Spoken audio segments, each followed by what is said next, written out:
সাভারের জালেশ্বর এলাকায় একটি যাত্রীবাহী বাসে আগুন ধরিয়ে দেয় হরতাল সমর্থকরা। ঘটনার সাথে জড়িত থাকার অভিযোগে এক জামায়াত কর্মীকে গ্রেফতার করে পুলিশ।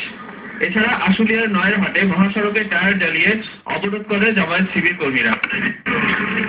নারায়ণগঞ্জের সিদ্ধিগঞ্জে রাস্তায় টায়ার জ্বালিয়ে এবং ইট পাটকেল ছড়িয়ে ঘণ্টাখানেকের জন্য ঢাকা চট্টগ্রাম মহাসড়ক অবরোধ করে জামায়াত শিবির কর্মীরা। এছাড়া কয়েকটি গাড়িও ভাঙচুর করে তারা। এই সময় কমপক্ষে 5 জনকে আটক করে পুলিশ।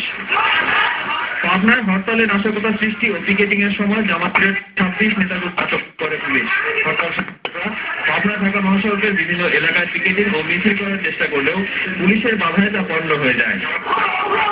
কুমিল্লা চট্টগ্রাম মহাসড়কের বিভিন্ন জায়গায় 27টি গাড়ি ভাঙচুর করে হরতাল সমর্থকরা।